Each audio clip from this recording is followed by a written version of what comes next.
Todavía no comienza, ¿no?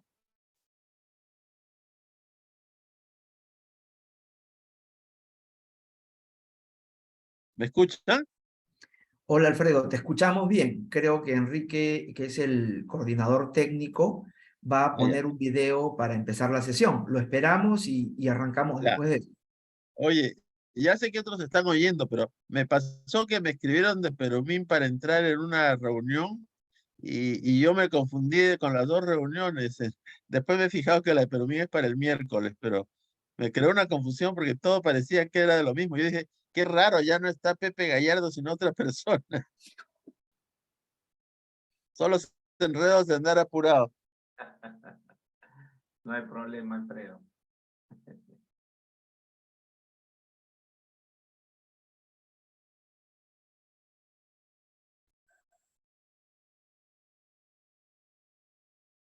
Yo por si acaso no voy a tener PowerPoint porque el de Arturo, digamos, cubre todo. No puedo hacer un PowerPoint redundante. El de Arturo está muy bueno. Yo voy a hablar nomás sobre el tema.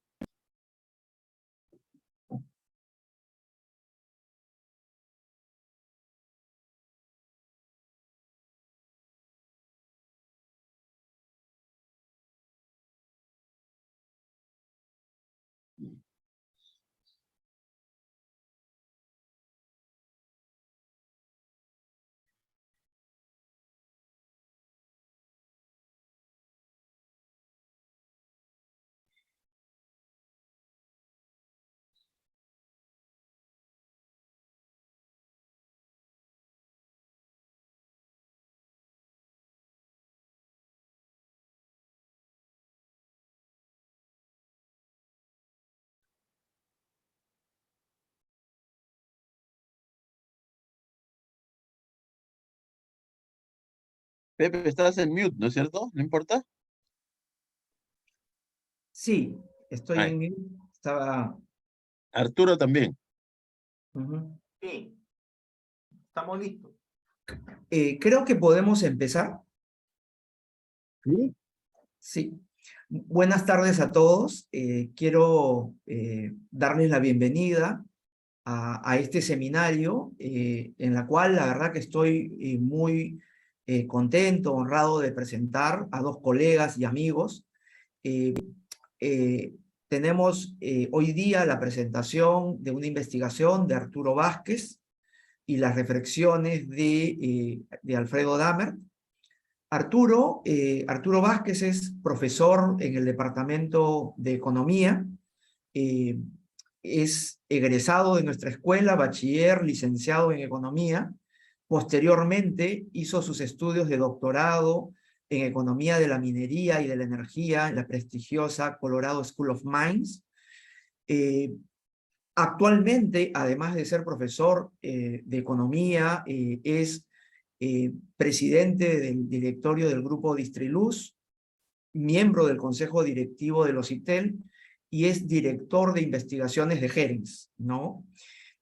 Arturo tiene una destacadísima trayectoria como académico, como profesional, ha tenido aportes en el servicio público como funcionario y como gerente de estudios económicos de los INERMIN, donde alguna vez trabajé con él, y viceministro de Energía, también, entre muchos otros, muchas contribuciones que ha tenido. Es uno de los economistas más prolíficos en su generación y, desde mi punto de vista, sin duda, uno de los mejores, además, no solamente considerando el Perú, sino su generación latinoamericana. Así que para mí es todo un orgullo y una satisfacción presentar a Arturo. Alfredo Dahmer, quien ha sido mi jefe en algunos periodos de nuestra historia, es ingeniero industrial por la Universidad Nacional de Ingeniería y tiene también un doctorado en economía en la Universidad de Texas Austin, ¿no? Funcionario del Banco Mundial. Alfredo tiene una también destacadísima trayectoria en el servicio público, y en el lado académico. En el lado público, solo para resaltar algunas cosas de una imponente trayectoria, fue presidente del organismo regulador en el sector energético de los INERMIN, ¿no? Y por un espacio de 10 años, una experiencia inédita. Ahora se observan otros casos, pero fue un presidente reelecto, ¿no? Por su por su extraordinario desempeño, ¿no? Al frente de los INERMIN. Ha ocupado una serie también de directorios públicos, y en la parte académica fue director de la maestría de regulación de nuestra casa de estudios, y actualmente también está como director de la maestría que tiene que ver con la economía, gestión y regulación del sector minero, ¿no? Como en el caso de Arturo, Alfredo tiene también una producción académica. Parte importante de esa producción sirve además con fines formativos en nuestra escuela. Así que estoy muy complacido de presentarlos y de ser el moderador de esta mesa. La idea de la mesa es tener una exposición de unos 20 o 30 minutos a cargo de Arturo, de la investigación que viene a presentar en estas jornadas, ¿no?, de investigación de la PUC. Y luego tendremos las reacciones por parte de Alfredo de unos 10 minutos, para después tener alguna discusión un poco más amplia con la participación de ustedes, y seguramente a mí mismo se me ocurrirá hacer algunas preguntas, algunas reflexiones complementarias, ¿no? Entonces, doy paso a Arturo y bienvenido, Arturo, a estas jornadas de investigación. Un enorme gusto tenerte con nosotros. Muchísimas gracias, Pepe, por esta gentil presentación de tu parte. Para mí también es un placer estar con ustedes. Tanto Alfredo Dahmer como Pepe Gallardo son referentes y expertos nacionales, ¿no?, en temas de minería y desarrollo respectivamente. En algún momento Pepe también ha sido mi maestro y también ha sido mi jefe, ¿no? Y hemos sacado grandes lecciones de nuestro trabajo junto con el liderazgo de Alfredo Dahmer en Ocinermin por mucho tiempo, por lo cual me siento muy honrado, ¿no?, de estar con ustedes el día de hoy y justamente conversar sobre un tema bastante importante para el Perú, ¿no?, que está vinculado al tema de la competitividad de los países para atraer inversiones que fomenten el desarrollo minero, ¿no? Una investigación que iniciamos con un colega de la Escuela de Posgrado Gerencia, que es el doctor Rodrigo Prialé, que motivó una investigación para ver qué cosa es lo que mueve pues la aguja, ¿no?, de la atracción de inversiones en el sector minero, ¿no? Y justamente, ¿no?, uno de los temas que nacen aquí es la determinación de los factores, ¿no? ¿Qué variables de control puede mover el gobierno para poder captar parte de esos recursos valiosos que se necesitan para el desarrollo de nuevos proyectos mineros, que a la postre va a impulsar el crecimiento económico, ¿no? En el Perú, que tiene una base minera muy importante, y no solamente en las últimas décadas, sino esto es una tendencia que tiene muchos siglos en el país, nos lleva a reflexionar qué debemos hacer para gestionar estos factores, ¿no? Y justamente esta investigación ha sido recientemente publicada en una revista indexada, ¿no? A propósito del interés de la academia de debatir este tema, porque la minería ha sido cuestionada en muchas partes del mundo y no se entiende, no necesariamente bien, el rol que tiene la minería y por lo tanto por qué los países que tienen bases de recursos minerales tienen una opción de crecimiento a través de la explotación racional, ¿no?, y responsable de estos recursos. Entonces, de eso va a tratar esta ponencia, ¿no? Y vamos a empezar explicando un poco qué cosa es la competitividad minera. Es la capacidad que tiene un país para atraer inversiones, ¿no?, que apunten al desarrollo de esta industria, ¿no? es un componente clave la inversión en exploración minera para incrementar el stock de las reservas minerales de un país y además para sostener la producción minera a largo plazo de los metales o los productos mineros que salgan, porque a partir de los nuevos proyectos, ¿no? O los proyectos que se expanden, es que se va a poder tener un mayor nivel de producción, ¿no? Hay una literatura bastante especializada en el campo de la competitividad minera. Hay autores como John Tilton, Jara, varios autores que han desarrollado no, toda una revisión sobre el tema, porque muchos países como Chile, países del África, el propio Perú, necesitan competir por atraer estos recursos que realmente lo manejan las empresas privadas, ¿no? Las empresas privadas en el sector minero que tienen rango de empresas multinacionales o empresas en el segmento junior son las que realizan estas inversiones, más que los países, ¿no? Ya en el mundo la minería es desarrollada en su mayoría por empresas privadas, ¿no? Por capital privado, porque la minería es un negocio de riesgo, ¿se dan cuenta? Entonces, justamente el Estado, ¿no? En muchos países se ha retraído de esa industria por el riesgo, los riesgos inherentes al sector, que van por el punto de vista geológico, el riesgo del mercado, etcétera, ¿no? Entonces, un país minero será competitivo si logra atraer mayor cantidad de inversiones en exploración, y es decir, aumenta su cuota, ¿no? De participación de mercado en el monto global de exploración minera. Nosotros en la investigación pudimos acceder a una data bastante, digamos, difícil de encontrar, ¿no?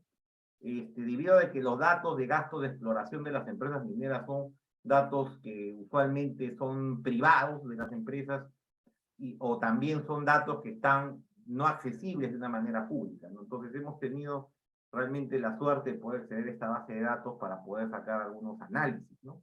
Y probar algunas hipótesis, ¿no?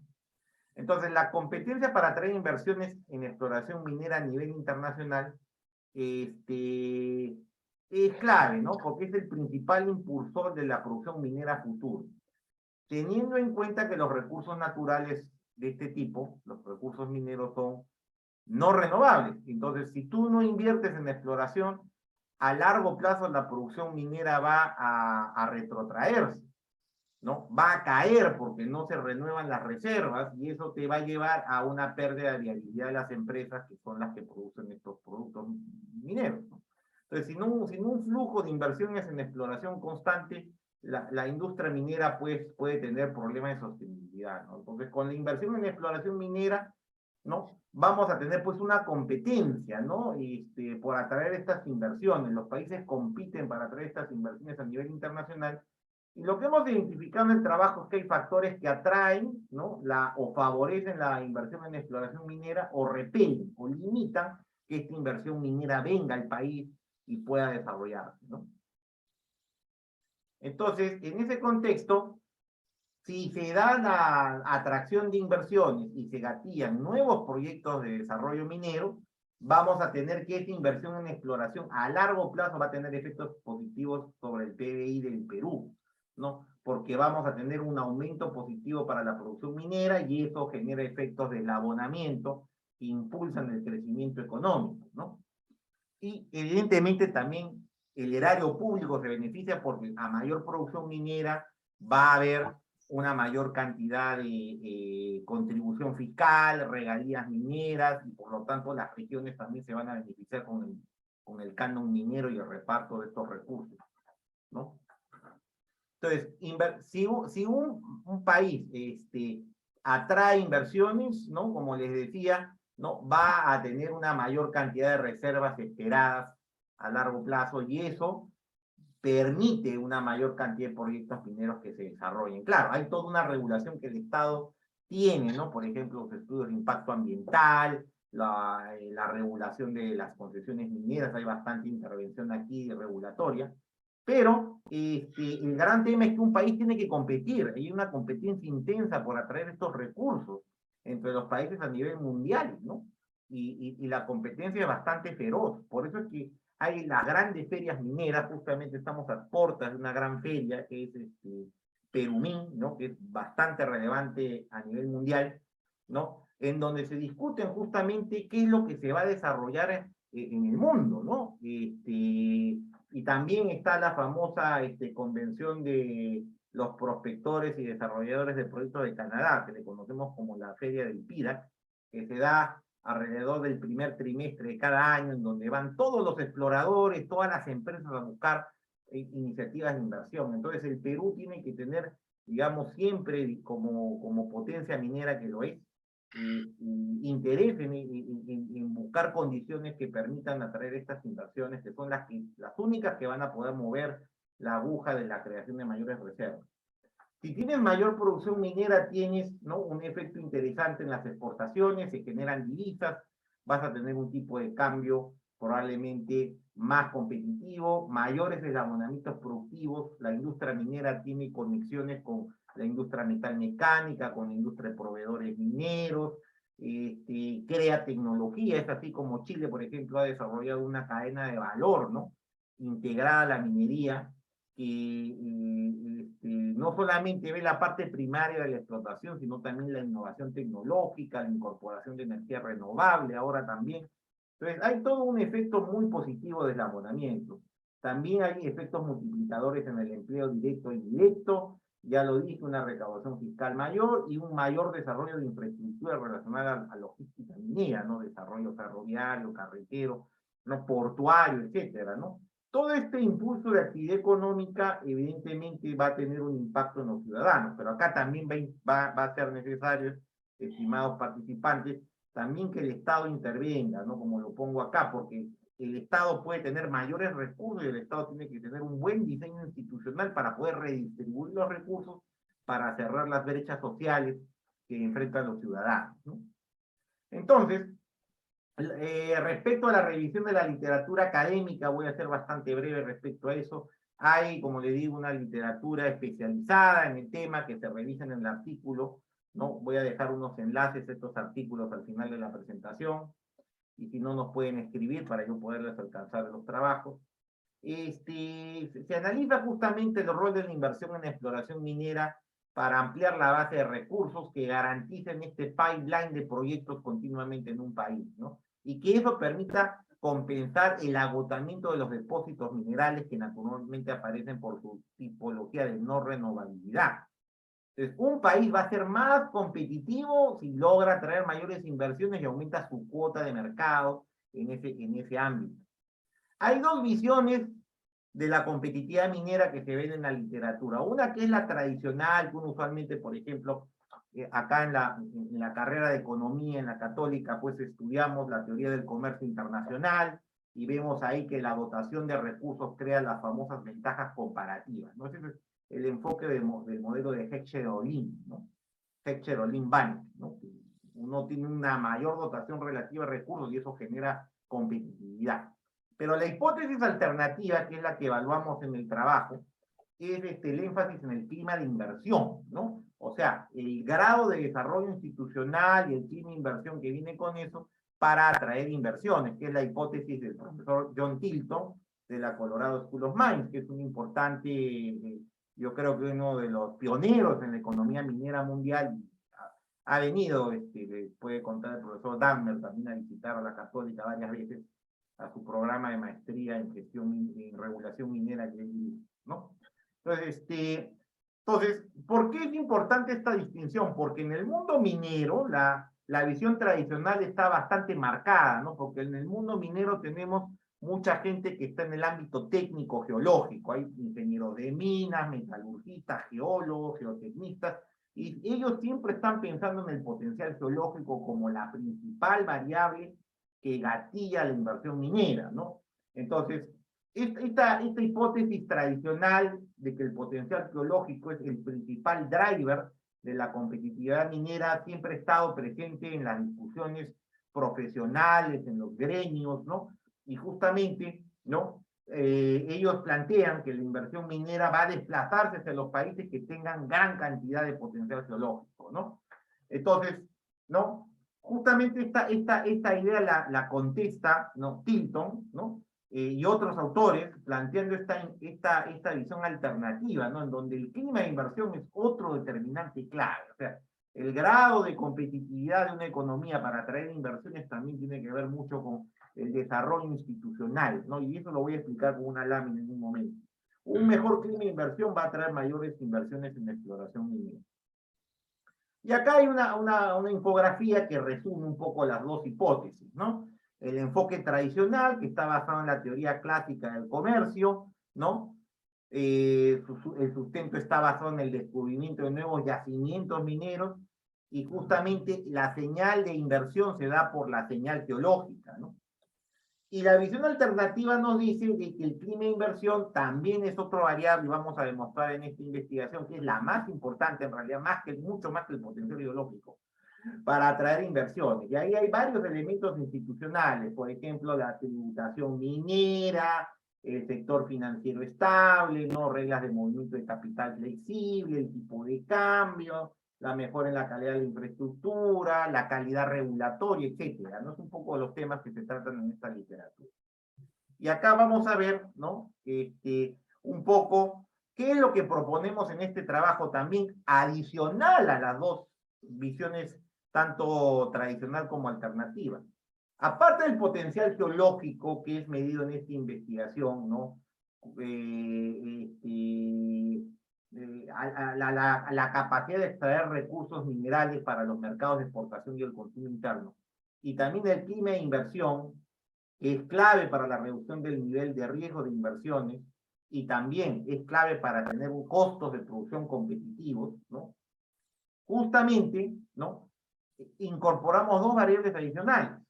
Los conflictos sociales que están tomando importancia a nivel del mundo, debido a la competencia por el uso de las tierras, ¿no? La problemática de las comunidades que están aledañas a los proyectos en las zonas de explotación, ¿no? Y que justamente acá hay una literatura desde el punto de vista de la economía política en donde se estudia, pues, de que muchos proyectos se han retrasado, incluso cancelado debido al surgimiento de estos conflictos, ¿no?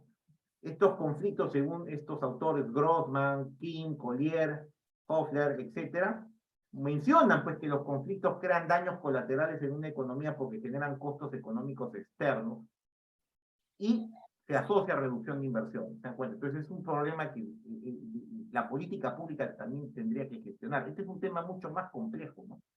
Porque hay varias variables que intervienen en la gestación de los conflictos.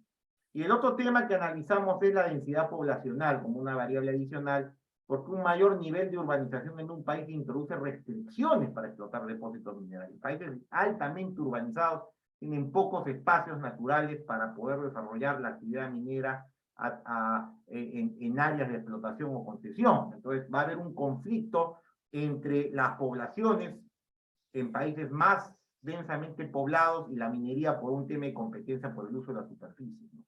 Entonces esas son nuestras hipótesis adicionales a la literatura, ¿no? Entonces eso es lo que vamos a testar cómo impacta, digamos, en la atracción de inversión. Ahora, justamente respecto al clima de inversión, vale la pena aclarar aquí que nosotros vamos a utilizar como una variable proxy de ese indicador el índice de libertad económica que publica la Fundación Heritage de los Estados Unidos, en donde resume 12 atributos institucionales asociados al clima de inversión. El Estado de Derecho, ustedes verán ahí tres atributos, el tipo el sistema de derechos de propiedad, el tema de la integridad del gobierno, acá tiene que ver mucho el tema de la corrupción, por ejemplo, ¿no? El cumplimiento de la ley, la efectividad del Poder Judicial, en el tema del tamaño del gobierno, ahí ustedes ven todo lo que tiene que ver con la gestión de la política fiscal, carga tributaria, gasto de gobierno y nivel de déficit que tiene la economía. La eficacia regulatoria está asociada a las libertades laboral, económica y monetaria, ¿no? Y en el contexto de mercados abiertos, ¿no? El libre comercio, la libertad de inversión y la libertad financiera, ¿no? Esta es una variable también que se ha recomendado en la literatura académica, ¿no? Que ha analizado este tema y nosotros la hemos recogido también en la investigación, porque ya es reconocida como una proxy de clima e inversión por varios académicos que han investigado este tema. Ahora, es evidente, ¿no? Que ustedes verán aquí, el clima e inversión es algo bien difícil de manejar, ¿no? A nivel institucional, estas variables no son manejadas por un solo ministerio, ¿no? En el Perú, estas 12 variables son gestionadas tanto por el Poder Ejecutivo como el Poder Judicial, o incluso podría llegar a estar el Congreso, ¿no? Entonces, realmente hacer la gestión pública de todos estos elementos para crear el clima de inversión apropiado puede requerir una coordinación interinstitucional, tanto vertical como horizontal, ¿no? Y además, esto tiene que llegar incluso a niveles subnacionales, ¿no? Por eso es que hay mucha preocupación respecto a la política pública, ¿no? Para promover la inversión en exploración y, ¿por qué no, la inversión minera a gran escala, ¿no? Bueno, nosotros, para hacer rápidamente la descripción de las variables, ¿no? Vamos a estudiar el impacto del tanto el potencial geológico, el clima de inversión y estas dos variables adicionales que hemos propuesto. Y acá vamos a utilizar, ¿no? La competitividad minera va a estar aproximada por los gastos, ¿no? Este nivel de inversión en exploración se aproxima con una proxy, que son los presupuestos totales de exploración de las empresas mineras a nivel mundial, que es una encuesta que realiza ahora Standard & Poor's, y es una encuesta que se maneja privadamente, ¿no? Justamente ahí tuvimos acceso a un corte transversal del 2014, que es bastante, como le digo, bastante inusual, ¿no? Para propósito de esta investigación, pero esta data se maneja de manera privada, y por eso es que no hay tantos trabajos efectivamente en la literatura, ¿no? O sea, hay una literatura, pero no es una literatura bastante vasta, ¿no? Como en otros casos, como en el caso macroeconómico, en donde sí hay un montón de literatura, porque los datos son publicados por los bancos centrales o las agencias estadísticas. El potencial geológico lo medimos como la capacidad de producción que tiene un país, entonces eso lo aproximamos como el valor bruto de la producción minera de metales no ferrosos. El clima inversión, lo he manifestado anteriormente, es el índice de libertad económica de Heritage Foundation. La densidad poblacional se mide por habitantes por kilómetro cuadrado, como es usual, y los conflictos sociales vienen de la cantidad de conflictos por kilómetro cuadrado. Esta data viene de este Atlas de Justicia Ambiental, que es un portal que publica registro de conflictos a nivel del mundo, ¿ya? Y posteriormente, ¿no? Para que tengan una idea del año base de la muestra, y acá se van a ver los países que acumulan la mayor cantidad de inversión en exploración. Tanto Canadá, Australia y Estados Unidos se encuentran entre los 3 principales destinos de gasto de exploración en el mundo, representando los 3.500 millones de dólares, ¿no? Ustedes los pueden ver acá, ¿no? En este diagrama de barros. Y ellos acumulan el 54%, o sea, la mitad de toda la inversión en exploración minera va a 3 países, ¿no?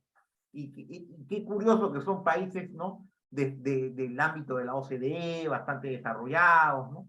Entonces ahí ya nos va dando alguna idea de a dónde, por qué y a dónde se aproxima la inversión en exploración. Por más que tanto Canadá, Australia y Estados Unidos no son países ya, que podamos decir que tienen una base minera exportadora grande, como lo son Chile o Perú, ¿no?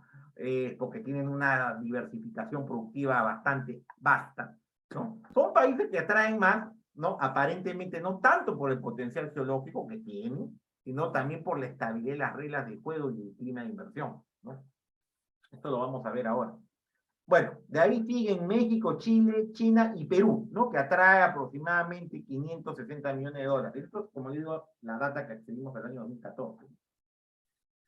Y el tema econométrico, no voy a entrar a explicar toda la econometría, ¿no? Para poder probar esto, está detallado en el artículo, pero voy a dar un par de ideas sobre lo que se hizo econométricamente, lo que es bastante desafiante.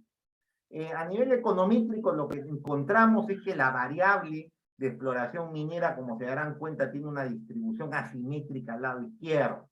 Y análisis de regresión lineal o log lineal no son necesariamente adecuados para tratar una variable dependiente con esta estructura, ¿no?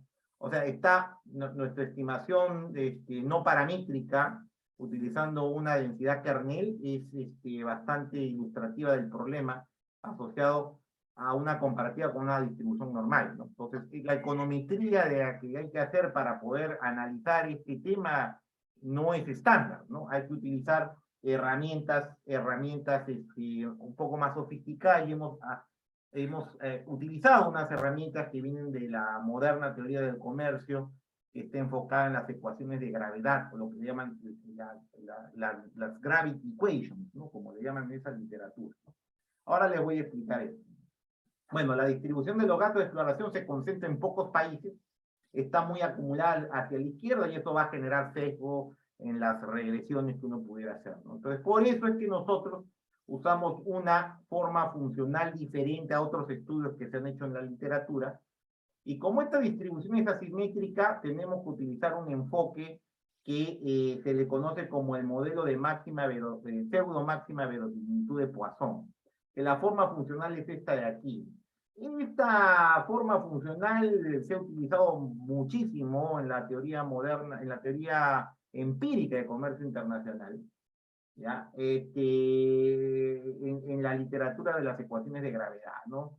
Propuestas por Manning-Lakis y Silva y Trinneiro, etcétera, ¿no? Y nosotros lo hemos agarrado para entender la relación entre los gastos de exploración, esta variable que representa el potencial geológico, el clima de inversión, los conflictos sociales por kilómetro cuadrado y la densidad poblacional.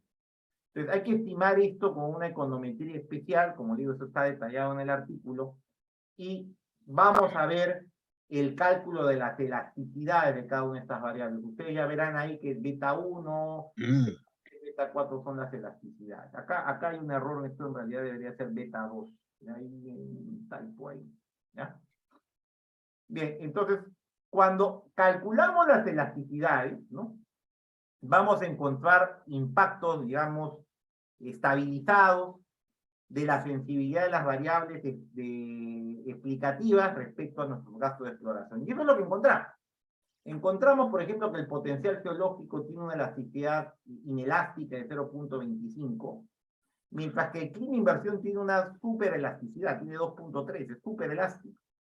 Entonces, ¿qué quiere decir esto? ¿No? Que a diferencia de lo que piensan muchos especialistas técnicos en el sector minero, el clima de inversión efectivamente es mucho más importante. O sea, un cambio pequeño en el clima de inversión va a generar un cambio más que proporcional a los gastos de exploración minera, ¿no? Y el potencial geológico no tiene tanto impacto, ¿no? O sea, el efecto es inelástico. O sea, un aumento grande, digamos, del potencial geológico revelado en una mayor potencialidad de producción no va a mover tanto la aguja, ¿no? Entonces eso va en contra un poco del razonamiento común que hay en el campo más técnico, ¿no?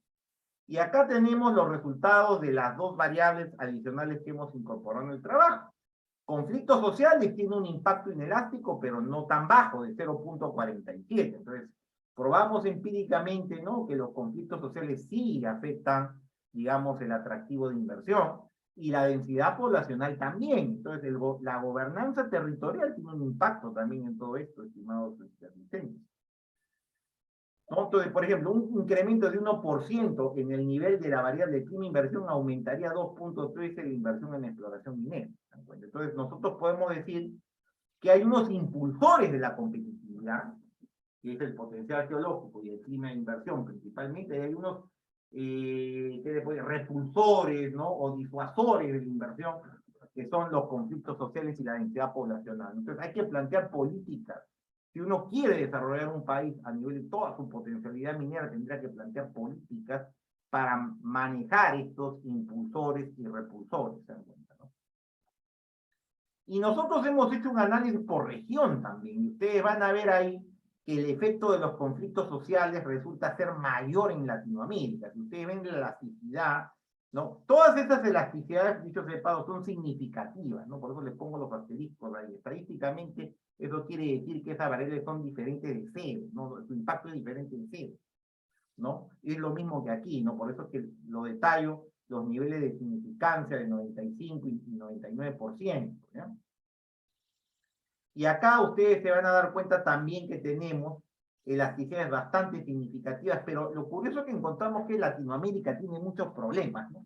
O sea, un aumento de los conflictos sociales tiene un impacto, digamos, negativo y más importante que en otras regiones, ¿no?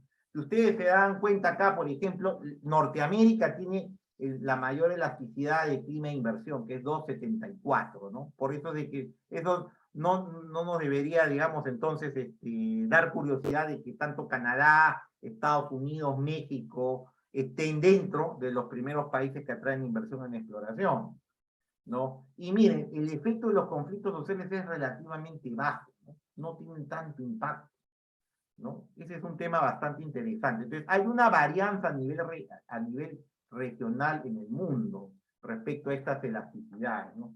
Siendo, como les digo, la zona de Latinoamérica la que tiene más problemas respecto a conflictos sociales, ¿no? Bien.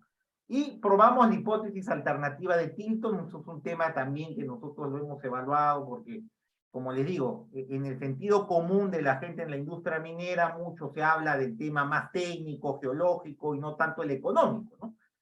o el tema, los temas que tienen que ver con el enfoque social, ¿no? O sea, los CEOs, ¿no? Los gerentes generales de estas empresas siempre están mirando el clima de inversión, pero no necesariamente en el nivel respecto a lo que es la potencialidad geológica. Entonces, acá queríamos probar esta hipótesis de Tilton, y justamente aquí encontramos, ¿no?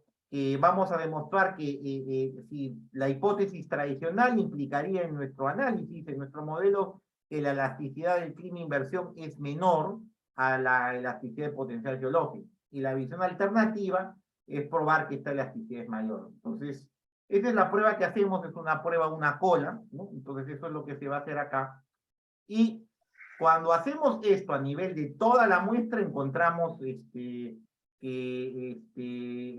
nosotros no vamos a rechazar la hipótesis nula de que el clima de inversión tiene una elasticidad más grande, ¿no? Ese es el resultado, y lo corroboramos también para todas las regiones. Entonces, el enfoque de Tilton es bastante robusto, ¿no?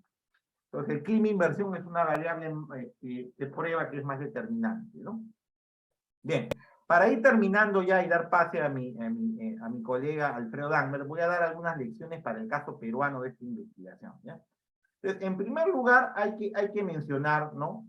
Que en el trabajo de Vázquez y Prialés se encuentran que hay variables impulsoras y variables que disuaden la inversión, ¿no? El potencial geológico y el clima de inversión impulsan la competitividad minera, mientras que los conflictos sociales y la densidad poblacional van a disuadir, ¿no?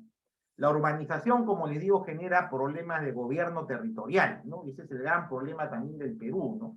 Tema que se está empezando a discutir ahora, ¿no? En relación a los problemas que hay con los gobiernos locales y regionales, ¿no?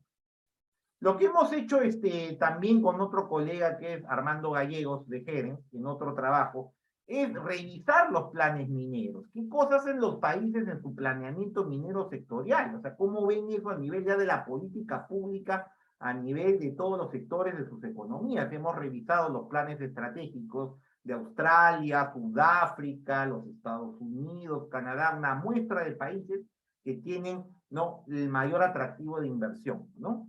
Y en ese contexto encontramos que los planes de política pública que se establecen para la minería no incluyen de manera integral las 4 variables.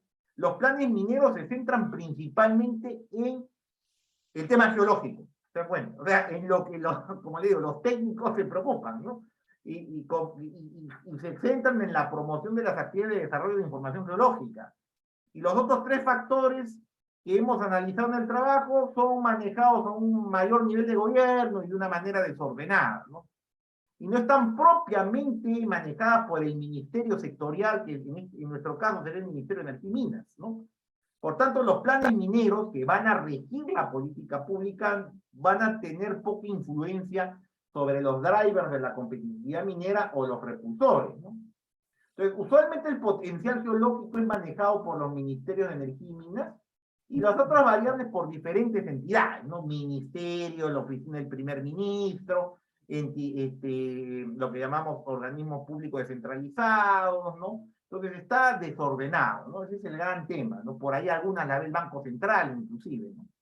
Entonces, los planes mineros señalan que nuestra revisión señala que las mejores prácticas van a estar relacionadas con buenos sistemas de recopilación y registro de acceso a la información geológica. Entonces, lo que promueven los planes mineros es básicamente la parte geológica, la parte técnica, el primer driver que hemos visto, que es el potencial geológico. Y se trabaja mucho ese tema, ¿no? En países como Australia, Brasil, México y Sudáfrica, se pone mucho énfasis en brindar información al mercado de la riqueza geológica, ¿no? Y como le digo, ese es el sesgo que viene de la parte técnica, ¿se dan cuenta? ¿No? Y que claro, ¿no? Esto se refuta con los hallazgos de esta investigación, ¿no? Ahora, hay buenas prácticas, o sea, para la promoción geológica hay mucho detalle. Por ejemplo, en Brasil, ¿no? Se contempla, ¿no? Que se debe incrementar, ¿no? El número de ingenieros de minas, ingenieros geólogos y geotecnistas, ¿no? En Canadá, por ejemplo, se dice que se debe dar más apoyo a empresas junior para que den mayor información geológica, ¿no? En fin, tiene que ver mucho con el manejo de la calidad de información geológica, ¿no? Entonces, como se darán cuenta, ¿no? De la revisión de estos planes estratégicos, ¿no? Y de su ejecución encontramos resultados bastante desalentadores para la promoción de la competitividad minera, ¿no? Y en realidad, en economías más desarrolladas las cosas se dan más naturalmente, ¿no? Porque estamos hablando de Estados Unidos, países top en la OCDE, entonces quizás eso también haya llevado a que no se preocupen tanto del tema del clima de inversión o las otras variables. Puede ser, ¿no? Pero, ¿no? En países como el Perú, ¿no? Que tiene bastantes problemas, ¿no? De credibilidad, ¿no? Por los problemas políticos y una historia pasada de expropiaciones y confiscaciones, es bastante delicado el tema, ¿no? Entonces, lo que es Arturo, para importante es ir plantear... terminando tu primera Sí, intervención, por favor. sí, ya estamos en el cierre. Entonces, hay evidencia para sustentar todas las hipótesis, la alternativa y la hipótesis tradicional, aunque la hipótesis alternativa desde nuestro punto de vista tiene más peso debido a los resultados empíricos. Hay diferentes variables, como les digo, ¿no? Aparte del clima de inversión y el potencial geológico, encontramos que es importante manejar los conflictos sociales de una manera adecuada y manejar la densidad poblacional, porque estas variables van a tener un efecto negativo, ¿no? Y cada región debe plantear pues sus propias políticas para gestionar estos repulsores o estos atractores, ¿no? Va a depender mucho de su base institucional, ¿no? Y justamente lo que estamos trabajando con mi colega, el profesor Gallegos, es trabajar un poco más la articulación intersectorial a nivel de plan estratégico, ¿no? Incorporando la visión minera nacional, la articulación intersectorial, que es bien importante para poder llevar adelante, digamos, una promoción minera más adecuada, establecer mecanismos de gobierno del plan estratégico minero, ¿no? Eso se está... El profesor Gallegos trabaja mucho con el Ministerio de Energía y Minas respecto al tema de crear una visión minera, por ejemplo, y alinear diferentes ámbitos implicados, ¿no? El político, económico, social, tecnológico, el tema ambiental, ecológico y el legal, ¿no? ¿Para qué? Para poder, ¿no? Gobernar institucionalmente estas variables. Esa es un poco la propuesta. Y acá está el artículo, como le digo, se ha publicado el año pasado, en octubre, ¿no? Están los enlaces aquí, hay una versión previa que es pública, un working paper que publicamos. Y está el trabajo con el profesor Gallegos también, que ya ve la parte de políticas públicas para la gestión de estos atractores y repulsores. Bien, eso sería todo, Pepe, de mi parte. Muchas gracias, Arturo. Entonces, ahora tendríamos la intervención de Alfredo. Alfredo, tenemos unos 10 minutos para tus reacciones. Ya, Por favor, adelante. encantado. Bueno, en primer lugar, el paper de Arturo, pues es un paper magistral. Me alegra mucho que haya hecho ese estudio que era muy necesario y lo felicito por el trabajo, por las conclusiones, todas esas cosas. Gracias, Arturo. Entonces, lo que a mí me tocaría es comentar un poco estos temas y ver qué pienso yo de las posibilidades de inversión minera en el Perú. Basándome en lo que ha hecho Arturo, ¿no? Que es muy, muy interesante. Lo primero que yo quisiera decir es, si nosotros hacemos un seguimiento de las noticias a lo largo de los últimos años, lo que podemos ver es justamente, ¿no? Que las inversiones en exploración minera estuvieron subiendo hasta el 2021, si no me equivoco, y luego a partir del 2022 las inversiones en exploración están cayendo. No tenemos los datos porque son datos que se van a recopilar después, pero sí hemos visto, digamos, de manera suelta que las inversiones están cayendo. ¿A qué se debe esto? Se debe justamente basándose en el paper de Arturo, a que, en primer lugar, con el hecho de que hace ya algunos meses se dijo que se iban a nacionalizar algunas empresas, punto uno. En segundo lugar, lo que se dijo que las concesiones de muchas cosas se iban a revisar. En tercer lugar, lo que se habló contra los empresarios. En cuarto lugar, el hecho de que los conflictos mineros, más parece que en algunos casos algunos personajes de la política estuvieran apoyando a las comunidades, digamos, tengan o no tengan razón, y dándoles cero apoyo a los mineros. Y punto número 5, que junto con esto, a diferencia de otros periodos, lo que sucedía era que antes, cuando había un conflicto, iba el Estado, trataba de arreglarlo, digamos, veía quién tenía la razón, llegaban a acuerdos, y eso tampoco tenemos, ¿no? Entonces, si tú eres un inversionista minero potencial que quiere venir al Perú y ve todas estas cosas, digamos, lo piensas pues 8 veces, porque ¿por qué vas a ir a un sitio donde te dicen, mira, tú inviertes si quieres, jaja, pero no te garantizamos nada? O sea, esto ya lo vimos, lo estamos viendo, vemos que cualquier inversionista que quiere invertir en esto, pues no va a venir al Perú. Y además de eso, no nos olvidemos que el inversionista minero no solamente invierte su dinero, sino que invierte el dinero de los bancos. Entonces, ahí tenemos el tema pues, del clima de seguridad y todo que publican las asociaciones de bancos y otros relacionados, donde vemos pues que también va a ser difícil que los bancos quieran prestarles a los mineros, así algún minero por equivocación quisiera en este momento aumentar sus inversiones en el Perú. O sea que más claro que eso no puede haber para nadie.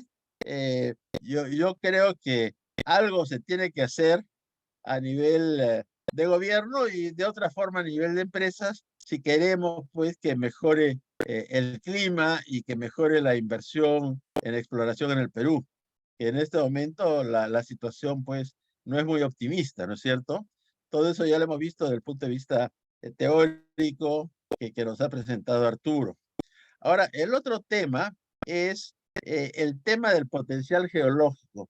Ahí lo que habría que ver, y yo no, digamos, yo no puedo no puedo decir mucho, pero un país como el Perú, que tiene pues un potencial inmenso, ¿va a haber más inversión si aumenta el potencial? De repente no, porque ya hay suficiente potencial. Entonces, hay que ver si es una relación lineal. Quizás para un próximo estudio se podría ver qué se puede hacer con eso, ¿no? Porque tienes un montón de potencial, entonces las inversiones van a ser como 100 o como 120, y que aumente el potencial en 10% no quiere decir que las inversiones de la exploración van a aumentar en 10%. O sea, hay una relación que sería interesante ver, ¿no? Eh, y ya respecto a los otros temas, la conflictividad social, bueno, está relacionada con lo que he dicho, ¿no? O sea, los conflictos sociales suceden no solamente automáticamente o por fuerzas extrañas, entre comillas, sino también se enriquecen cuando el gobierno no hace mucho, ¿no? O sea, si hay un incendio y no vienen los bomberos, el incendio sigue progresando. Entonces tenemos también, pues, un incendio contra la inversión, ¿no? Porque se deja nomás que pase y ya que aguanten los inversionistas. El problema es que los inversionistas, digamos, pueden no aguantar, pero el que no aguanta tampoco es el Perú. Si ustedes ven, por ejemplo, en mi libro de Economía Minera, algo he mencionado al tema en los primeros capítulos, y lo que tenemos es que eh, la minería aporta al 60-65% de la economía peruana.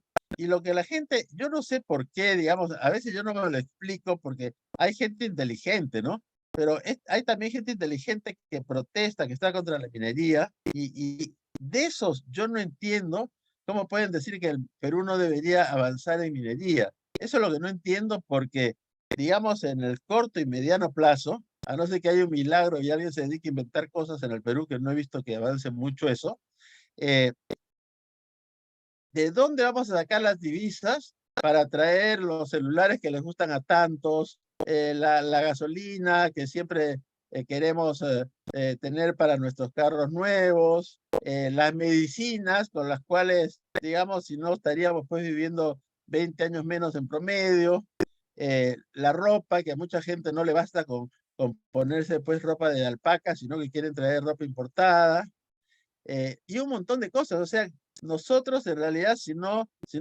tuviéramos estas exportaciones, ¿de dónde sacaríamos las divisas para importar? O sea, yo sé que hay un poco de dinero negro, pero no vamos a depender del dinero negro, por supuesto. Entonces, a lo que voy es que la minería en un país como el Perú es básica y digamos, si los que protestan contra la minería, no entiendo, digamos, cómo ven las cosas, porque ¿por qué no protestan también contra las casas que se hacen de ladrillo y el ladrillo es de minería? O sea, la tierra se excava y también hacen huecos, entonces mejor que vivan pues en la playa, echados en la arena, ¿no? Y por otro lado, lo que tenemos también es que la ciudad tiene una polución terrible donde la gente se muere, y eso no es por minería, sino es simplemente por los carros. ¿Qué otra cosa tenemos? Tenemos que el algodón y las ropas de algodón que consumimos y que de todos los tipos, ¿de dónde viene?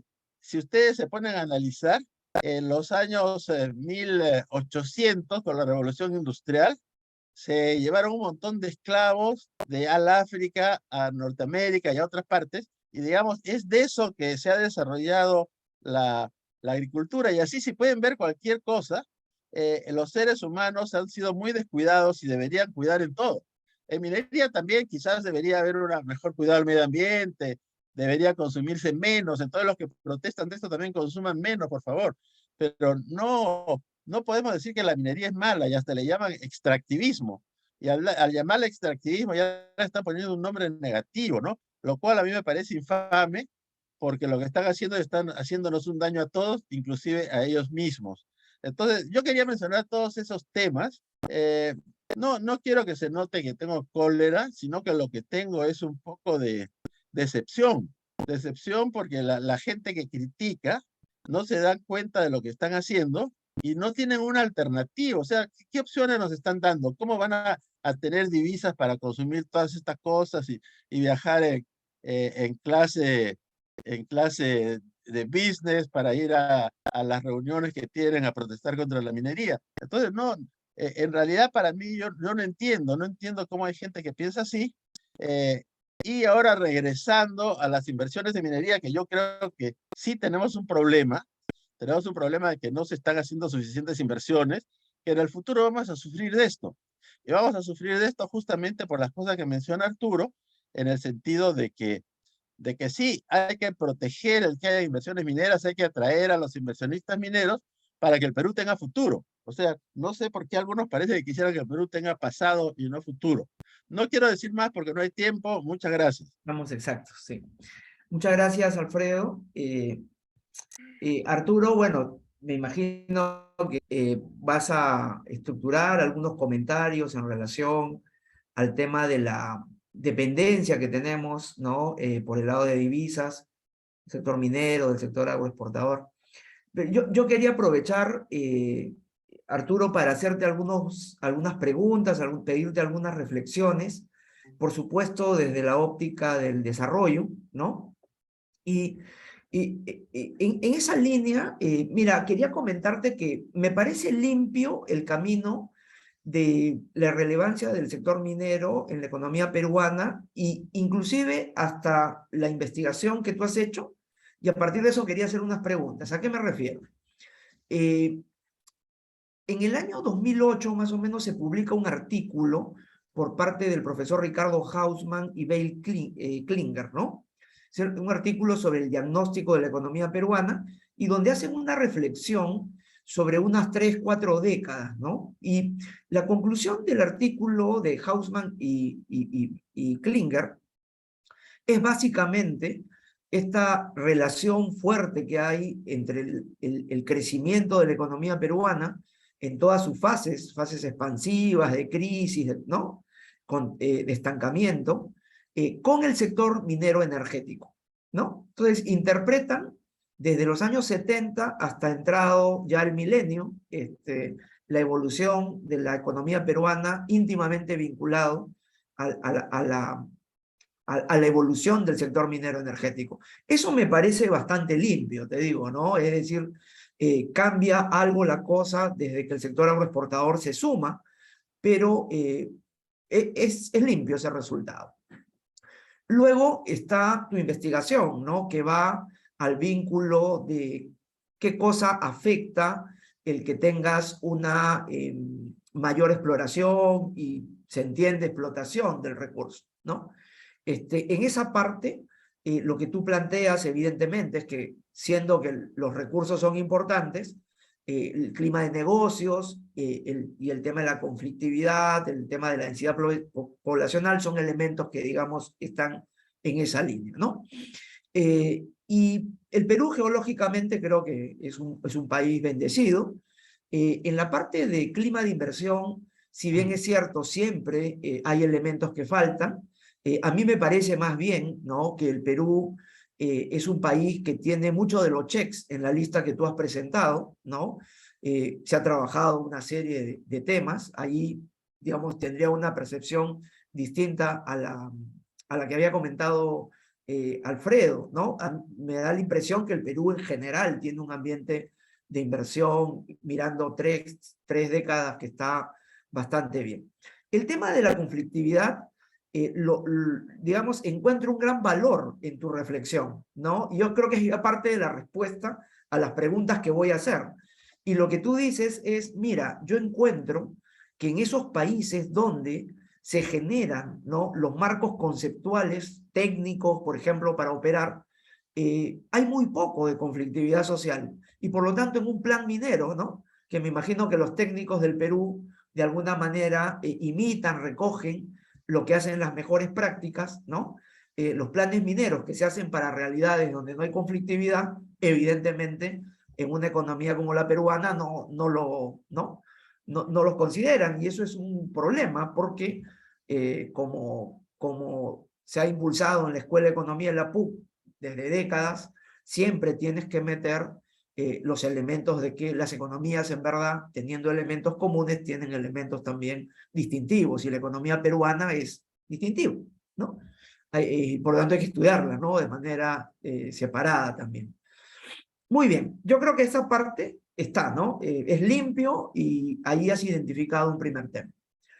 Pero en esa línea, y quería aprovechar que te tenemos en esta tarde para pedirte unas reflexiones sobre investigaciones de otros colegas, ¿no? Algunos externos, pero también algún peruano.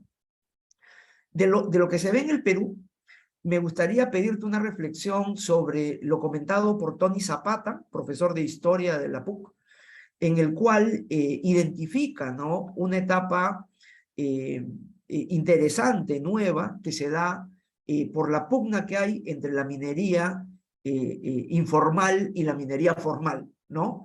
Es decir, parte de la conflictividad también viene dado por el tema de modelos económicos que compiten, digamos, ¿no? Y lo interesante de Tony Zapata es que dice, oye, esto mutó, ¿no? Alguna vez era esa vieja pugna, ¿no?, agricultura, minería, ¿no? Y parece que está sustituida por una cosa como la que comento. Esa es una reflexión que te pido desde lo hecho por Tony Zapata, ¿no? Otra, que es un lugar un poco común, pero no te he escuchado, aunque he visto que has dirigido algunas tesis en ese camino, es este viejo resultado de Corden y Peter Neary, no sé si te acuerdas, sobre el tema de la desindustrialización. He visto que has dirigido tesis, o sea que por ahí nos podrías comentar algo, ¿no? Esta idea, ¿no?, de la enorme presión que se ejerce sobre el mercado laboral cuando tienes un boom de commodities, ¿no? Sea porque evidentemente compites por recursos escasos, cosa que en el Perú debe ser débil, pero que se da por el lado sobre todo de la expansión, ¿no?, del sector servicios, y que termina en un sector donde no se gana productividad, generando una presión sobre los precios de los servicios y por lo tanto alterando el tipo de cambio, ¿no?, de equilibrio en el fondo, ¿no? y la apreciación, evidentemente, acompañada por el encarecimiento de la fuerza laboral, generan una tendencia a desindustrialización. Y la otra reflexión que te quería pedir es la siguiente, ¿no? Mirando artículos más recientes de Motad y Castells, Castells Quintana, este vínculo entre la inestabilidad, volatilidad que tienen los precios de los commodities y que inciden, ¿no? A través de varios mecanismos en la desigualdad que hay en un país, ¿no? Esto para mí es acercarse un poquito a los temas vigentes de desarrollo, ¿no? Porque lo interesante para mí es esto. Los economistas sabemos cómo lidiar con el tema de desigualdad, ¿no? Es un problema que lo podemos atacar de varios lados. Por ejemplo, la heterogeneidad del ingreso la podemos reducir en heterogeneidad de consumo, en la heterogeneidad del consumo, ¿no es cierto? O sea, un consumo menos variable que un ingreso con tributación, con política social, ¿no? Con política previsional o formas de atacar allí. Pero podemos también reducir la dispersión de los ingresos con políticas de empleo, políticas de diversificación productiva. Hoy día, dice, por ejemplo, Dani Rodríguez, que estamos entrando en la época donde vamos a centrarnos en mirar la heterogeneidad de la productividad, ¿no? Cosa que realmente se había reflexionado en el Perú hace una década, ¿no? Pero está entrando el mundo a eso, digamos, ¿no? Pero si la tecnología para reducir desigualdad, ¿no? No es desconocida, ¿no? ¿Qué crees que opera en el país para que un sector que tiene que, digamos, centrarse en su problemática de exploración, producción, en lugares muy complicados, ¿no? Alejados de los principales, muchos de estos emprendimientos o empresas, ¿no? Operan en sitios alejados de los puertos y de los mercados mundiales, tengan que estar en línea con lo que decía Alfredo, ¿no? Pensando en resolver problemáticas que han sido estudiadas. Desde tu punto de vista, ¿qué cosa pasa allí? ¿No? Y bueno, quiero dejar esas tres preguntas nomás para no abusar de tu tiempo. Sí, por favor, Arturo. Muchísimas gracias, Pepe, por estas reflexiones que yo considero que son muy importantes para el modelo de desarrollo peruano, y también saludar los comentarios de Alfredo Dangmer, porque realmente pues marca una línea de trabajo respecto al tema de la vinculación de la minería con la gente, ¿no? O sea, hay un desencanto de la minería con la gente. Hay un tema que no es solamente del Perú. Para empezar con lo de Alfredo, les puedo comentar que estuve colaborando con el gobierno de Brasil vía la OCDE casi 2 años, ¿no? Para hacer una revisión de la gobernanza regulatoria de la minería en Brasil, ¿no? Y un tema que es muy similar al caso peruano es que en Brasil también hay un desencanto tremendo, ¿no? Por la minería. Y el gran tema ahí ha sido el asunto de los accidentes generados por fugas de relaves, ¿no? Hay 2 accidentes grandes que se dieron en Brasil y la gente tiene pues una animadversión contra la minería, ¿no? Acá en el Perú el tema también pasa, Alfredo, porque han habido muchos pasivos mineros. ¿Sí? Muchos de ellos se han generado, ¿sabes cuándo? En la época del Estado, cuando el Estado manejaba el sector y no había regulación ambiental, dejó muchos pasivos, ¿no? Y en los primeros años de la adaptación del modelo peruano, cuando empiezan a darse los primeros estudios de impacto ambiental o los PAMAS, también no se trabajó necesariamente bien al principio porque recién estábamos desarrollando la institucionalidad ambiental, estoy hablando del año 92, 93. Entonces, la gente ve, o sea, la minería es muy visual, ve los impactos, ve por aquí y por allá, ¿no? Entonces, yo creo que ahí hay una necesidad de una conexión mejor entre la gente, especialmente la gente más joven, y la minería, ¿no? Yo veo que ahí hay que hacer un trabajo muy importante para que la gente entienda la importancia del sector, ¿no? Y ahora, respecto a lo que Pepe ha mencionado en relación al trabajo de Tolkien Zapata, ¿no? Y el tema de la minería informal, estoy de acuerdo, o sea, ha habido un cambio en la tendencia. La minería informal y la minería ilegal es la principal fuente de contaminación minera que hay ahora, ¿no? Porque las grandes empresas mineras actualmente, ahora en el siglo XXI, están muy reguladas, ¿no? O sea, una empresa minera que opera ahora tiene la regulación de Osimermin, OEFA, SUNAFIL, toda la regulación que se te puede ocurrir, ¿eh? Y comparado con Brasil, y puedo decirte con conocimiento de causa, la regulación minera peruana está un par de pasos adelante que la regulación brasileña en este momento, ¿no? Entonces, lo que yo te diría ahí es que sí, o sea, los dos modelos compiten, pero lamentablemente en el caso de la minería informal se ha exacerbado el problema porque se ha generado, en mi perspectiva, una fiebre, como una fiebre del oro por el boom minero y el superciclo, y además se ha vinculado la minería con actividades tanto delictivas como del narcotráfico, ¿no? Entonces hay un trinomio ahí bien complejo de trabajar, ¿no? Es algo con lo cual, ¿no? La minería formal tiene que lidiar ahora, ¿no? Y sobre todo el tema agrícola ha bajado, ¿no? Yo diría que ha bajado porque ahora la minería ha mejorado su tecnología en la recirculación del agua o la desalinización del agua. Entonces ya no usa tanta agua. O sea, para que tengan una idea ustedes, la minería utiliza solo el 2% del agua, mientras que la agricultura utiliza más del 60% del agua, ¿no? Entonces uno dirá, no, la minería contamina mucho, pero ahora con la regulación que tiene OEFA, el Ministerio del Ambiente, el agua es algo bien regulado, ¿no? Los permisos de agua son bien regulados, entonces el conflicto ha bajado por ese lado, ¿no?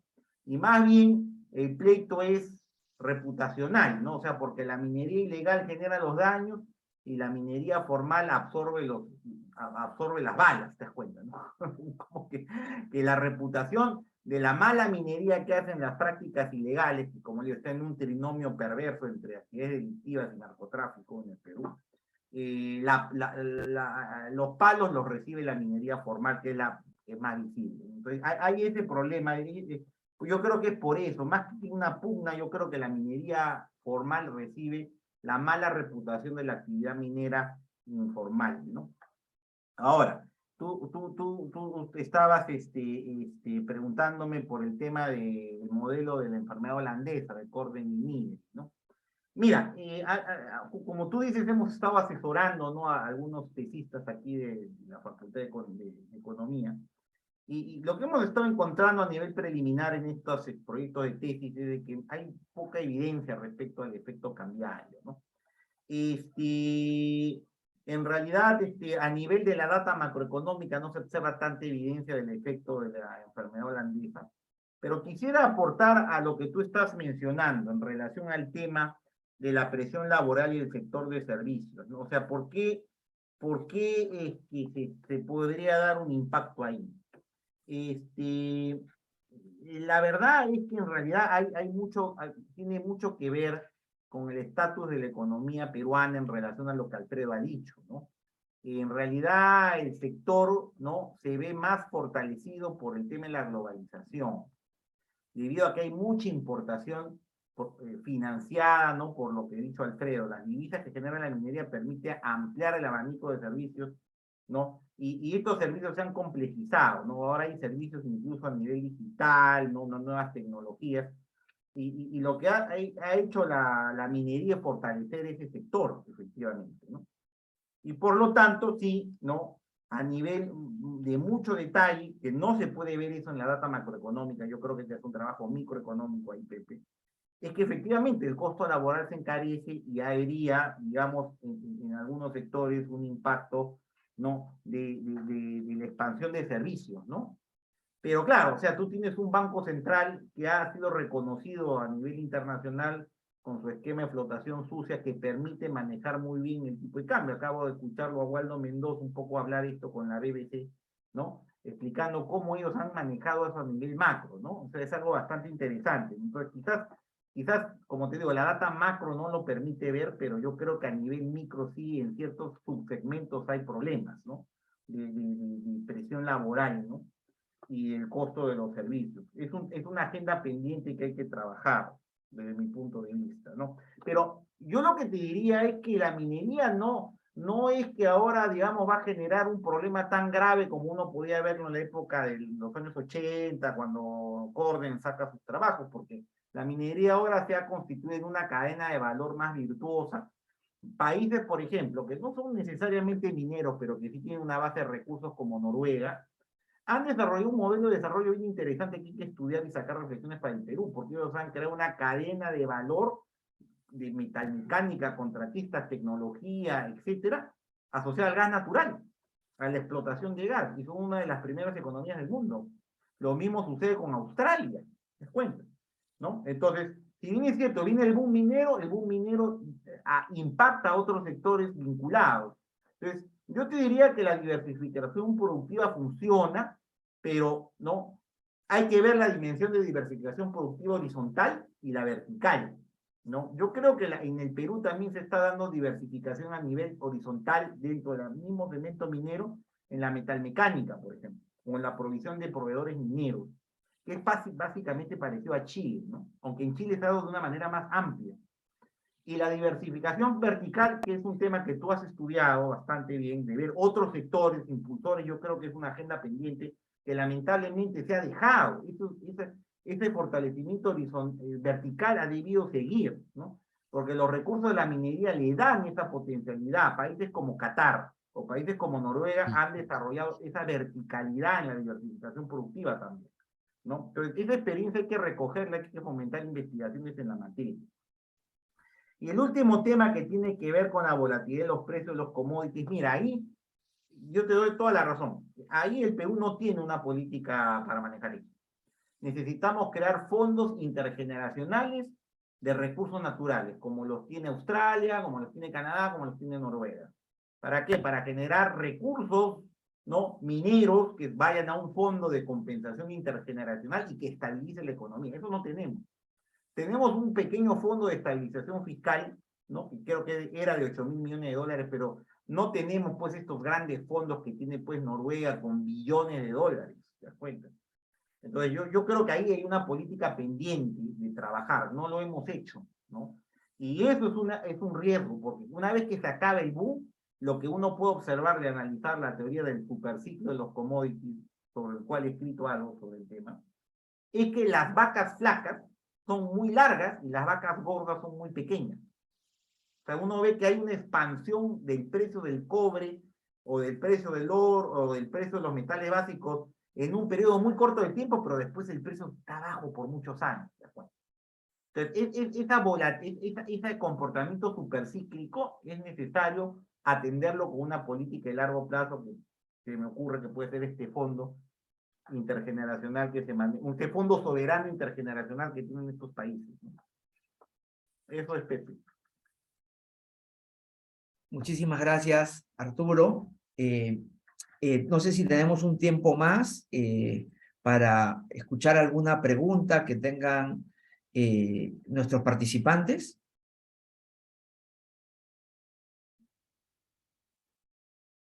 Tenemos una pregunta de Paulo, ¿sí?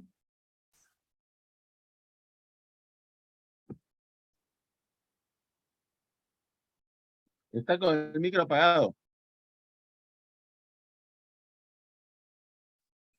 Que Pablo prenda su micro. Sí, creo que hay un control del...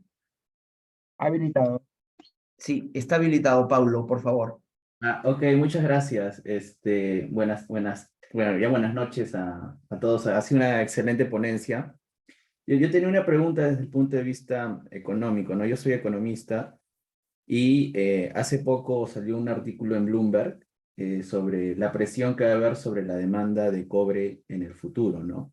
Habla de que actualmente, el precio del cobre ha caído por los efectos internacionales, ¿no? La desaceleración económica y que China también está con una posible crisis financiera, ¿no? Todo eso ha generado que a corto plazo estemos con un precio de cobre bajo, pero en realidad la verdadera demanda es más alta, ¿no? Porque en general todos los países avanzados y gran parte de los países que están en desarrollo están transformando su economía como que a una política de emisiones cero, ¿no? Una economía ecoamigable. Entonces, eso implicaría una mayor demanda de productos eléctricos, ¿no? Carros eléctricos y en general todos estos tipos de productos que utilizan cobre, litio y más que todo cobre, ¿no? Y el problema es que en el presente, con estos precios bajos, los proyectos de cobre, por lo general las minas de cobre no son rentables, ¿no? Por ejemplo, Newmont, que hace poco ha cancelado su operación, la ha postergado. Y el problema está en que a futuro la oferta va a ser muy baja, ¿no? Comparado a la demanda, porque ¿cuánto tiempo tarda implementar un proyecto minero, ¿no? O sea, no es tan rápido, ¿no? Y cuando llegue ese momento de la demanda, no va a estar satisfecha, ¿no? Entonces, la pregunta es que tal vez el gobierno debería ver tal vez como cierto tipo de choque anticipado y ver qué poder hacer, ¿no? Porque en realidad a futuro va a venir, es como una ganancia en realidad para nuestro país como exportador de esta materia prima, pero también hay que saberla aprovechar, ¿no? O sea, sabemos que en el futuro va a subir los precios sí o sí porque la demanda va a ser alta, ¿no? Por este producto, pero hay que saberlo aprovechar y tal vez cuáles serían las políticas correctas, ¿no? Muchas gracias. Gracias, Paulo. No sé, aprovechamos para ver si hay alguna otra pregunta para que Arturo o Alfredo puedan hacer unas reflexiones sobre...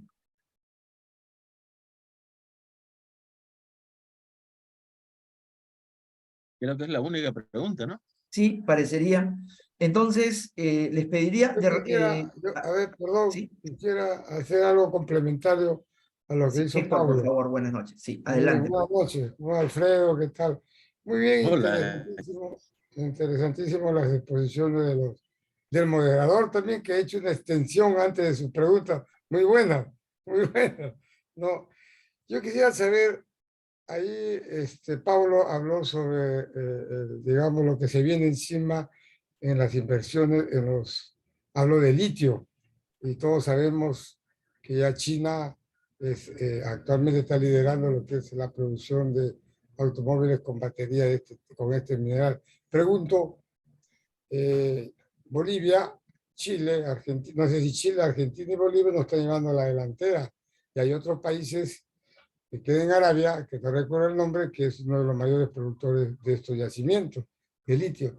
¿Cuál es la política actual que el Perú, me refiero a los últimos 5 años, hacia esa tendencia de atraer inversión en este sector, en este tipo de mineral? Esa sería mi pregunta concreta. Gracias. Muchas gracias, Héctor. Arturo, Alfredo, hay una pregunta también de Jorge en el sentido de la relevancia del factor tributario para la inversión, para el caso de la inversión minera. Entonces tenemos 3 preguntas. Arturo, ¿te parece si empezamos con Alfredo para dejarte a ti, digamos, la última intervención? De acuerdo. Alfredo, por favor.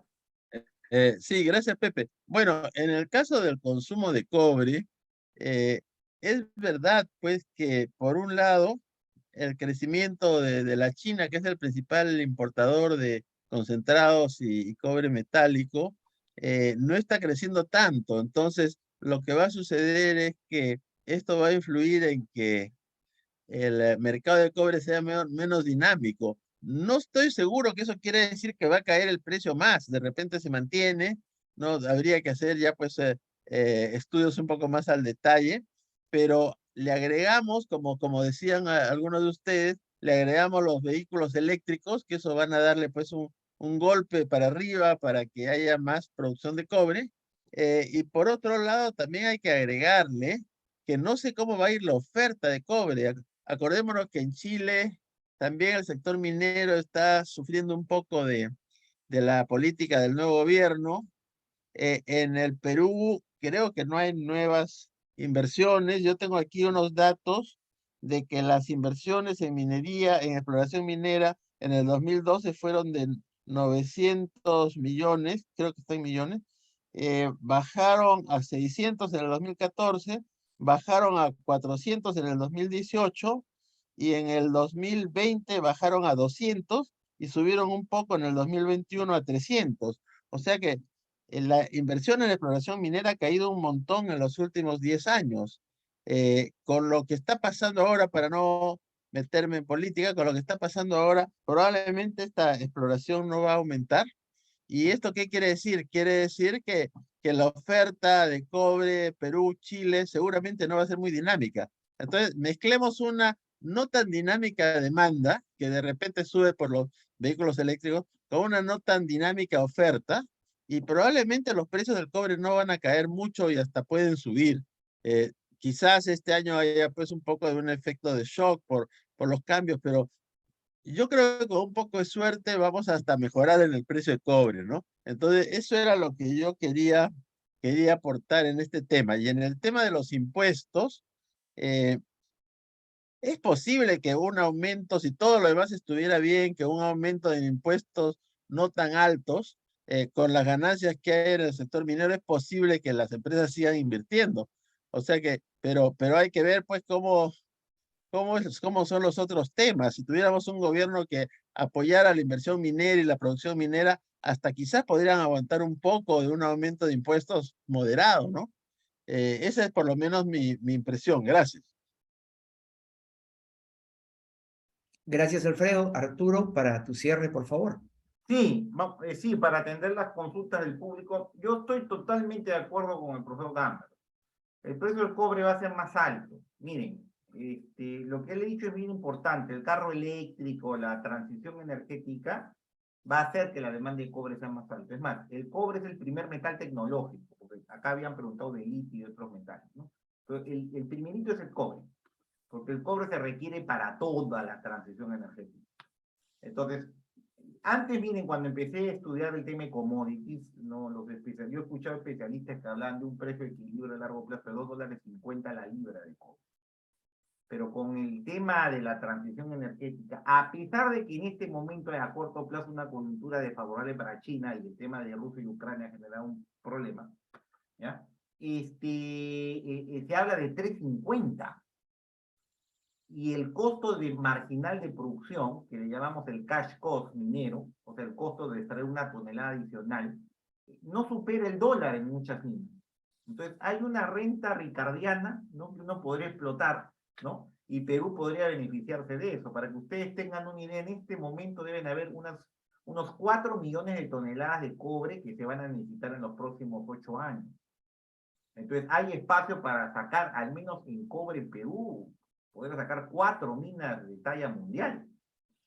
El asunto es, lamentablemente, miren, acá está el profesor Dahmer, me pasó esta lámina, permíteme, Pepe, solamente proyectar porque el punto es muy importante.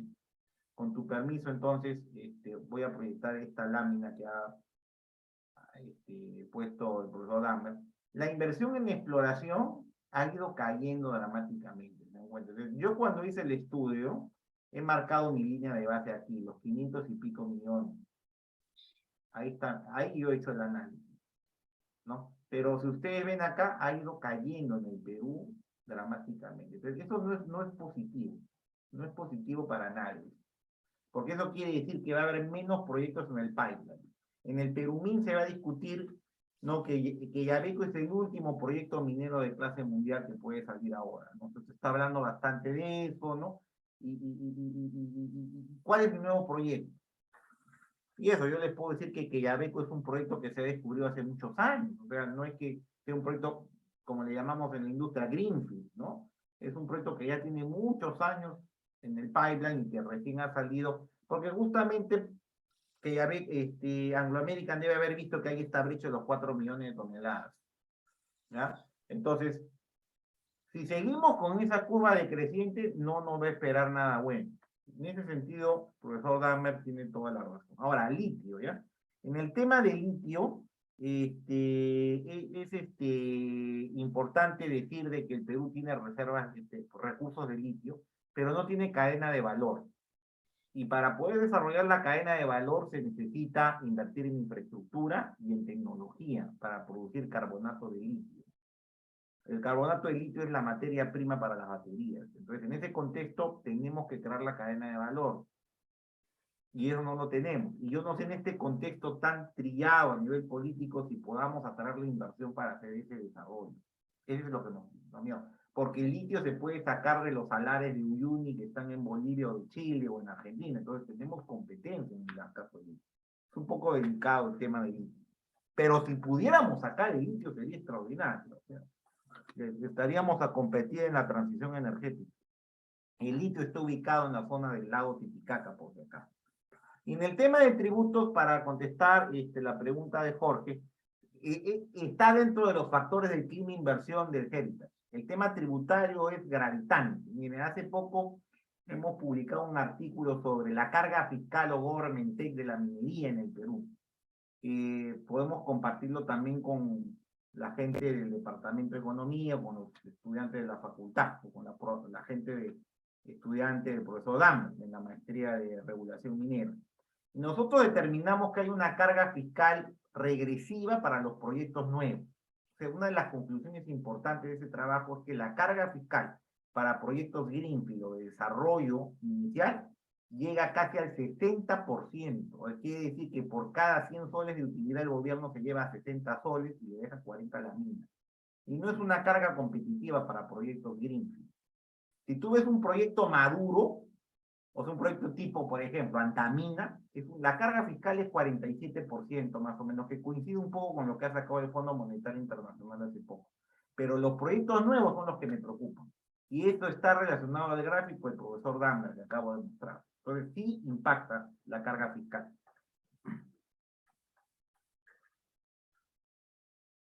Sería todo de mi parte, Pepe. Muy bien, muchas gracias. Los términos de intercambio también caen hasta el 16, ¿no? Pero ahí se recuperan y ahí no se ve una respuesta. Y claro, la explicación tributaria es una de los factores que comentas. Sí, pues.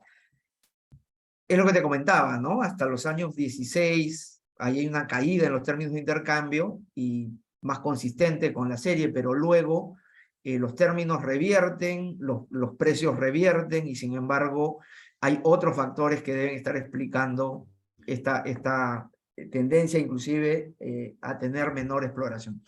Acá está Pepe, mira, está incorporado lo que pedía. Claro que sí. Arturo, Alfredo, muchísimas gracias. Si estuviéramos en un seminario presencial, seguro les haríamos llegar un presente. Muchas gracias. Lo puedes mandar a la casa, no hay problema. Virtual.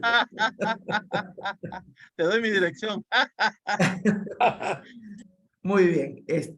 Quiero, a nombre de este encuentro de investigadores, innovadores, ¿no? Agradecerles a todos ustedes por acompañarnos en este seminario tan interesante y agradecer también muy especialmente a Alfredo, Arturo, por esta magnífica discusión.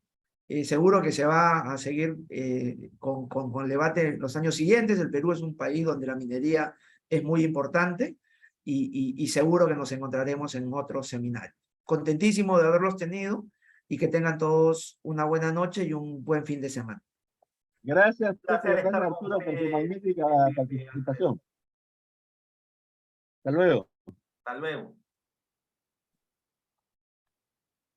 Hasta luego.